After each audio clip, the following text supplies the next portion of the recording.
So my husband shared he dealt with depression, and I'm sure he still does. You wouldn't be able to tell. He's pretty amazing. But one day I had walked into our church house to the sacrament meeting part, and he was sitting kind of towards the front, and he was just sobbing. And I was afraid to go up to him because that's like, you're sitting in this chapel crying, sobbing.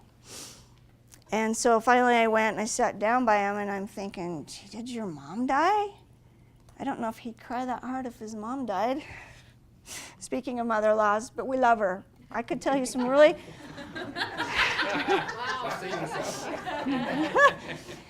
I'm totally serious. I could tell you guys stories about forgiveness between us and that beautiful woman who is the mother to my husband.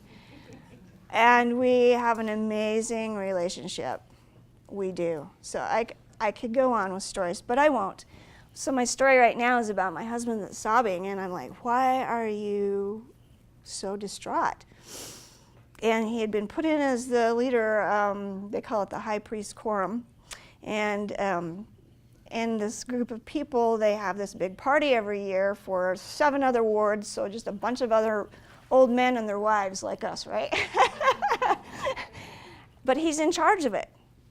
And they ask him to be in charge of it, and he is sitting there sobbing like a baby. And I remember the day was like just pouring rain, just super, super rainy day.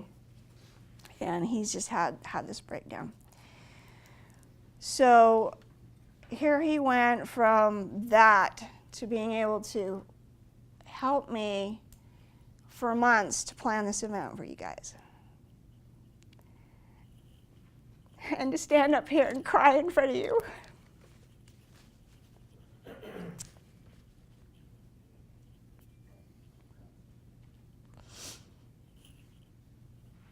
He's my hero that I love so much. And so I hope you'll listen to the wisdom that he's prepared for you. And he's going to share a little bit more on forgiveness. We're not done with this yet. So I'll bring him up here.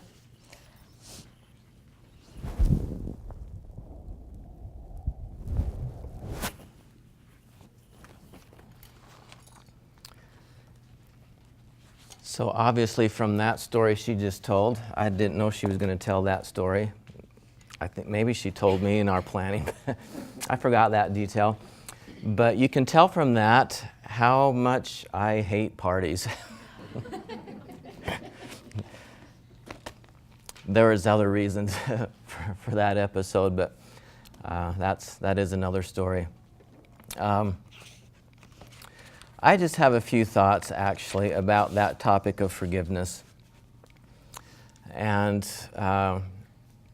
just some, I am... Sorry, that's my phone, the good, the bad, the ugly. I'm a country girl.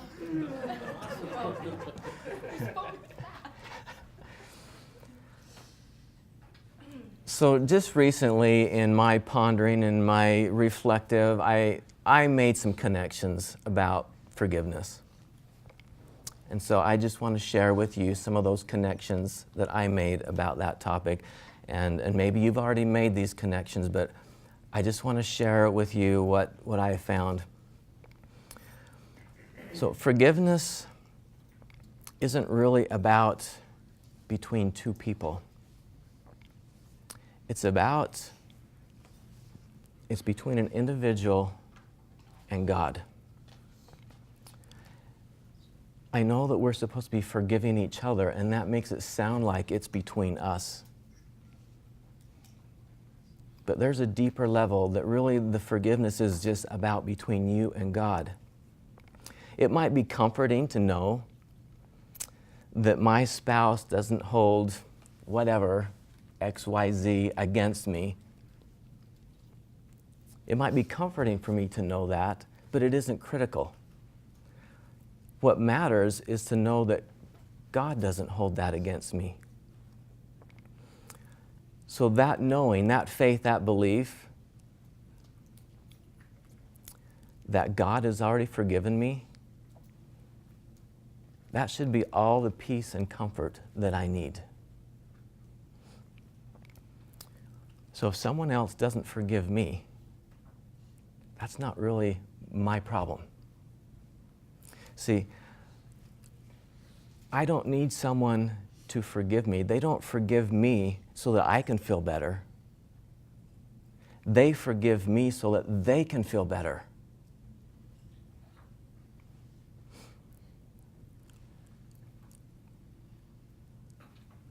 Does that make sense that way? So when I forgive someone else, I'm not really helping them out. I'm helping me.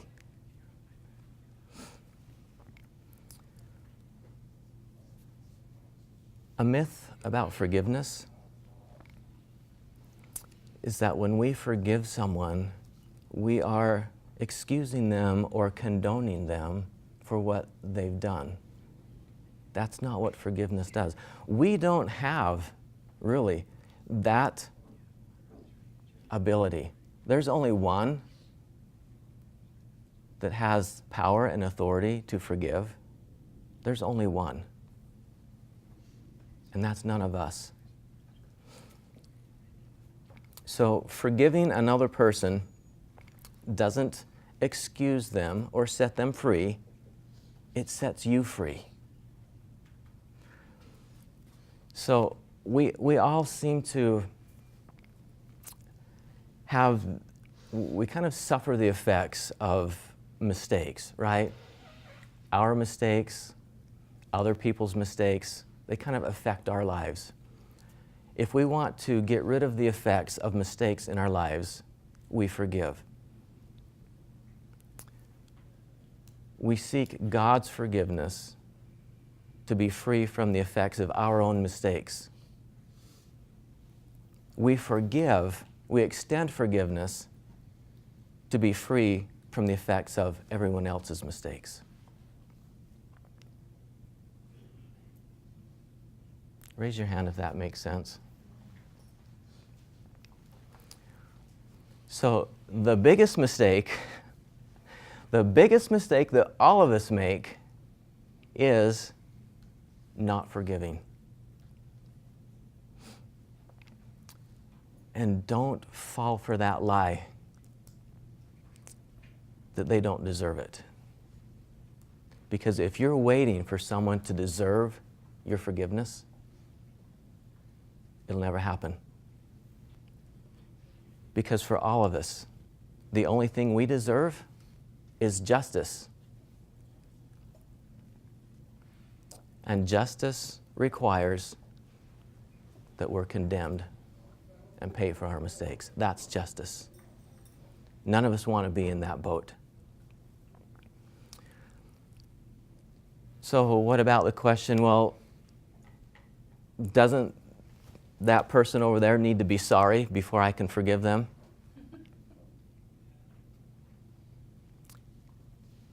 No.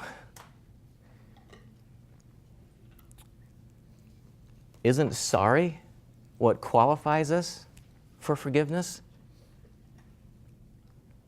No. No one qualifies for forgiveness. You can't earn it. It's a gift. It is a gift. Mercy and forgiveness are given by grace. So sorrow has a place. Sorrow is what allows you to receive what has already been offered. See, from the very beginning, mercy and forgiveness was offered before and without anyone's sorrow for anything.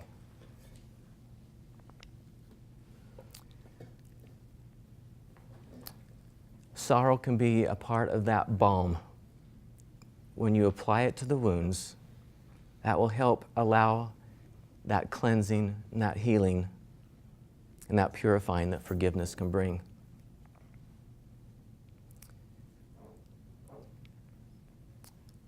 So forgiveness, when it's offered freely and first, that allows a place for sorrow to go.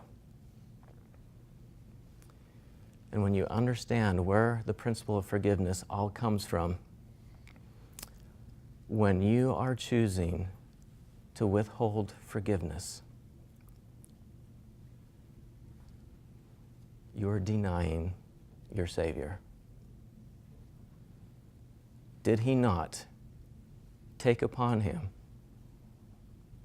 everything, every mistake, and every effect, every painful, negative effect from all of those mistakes?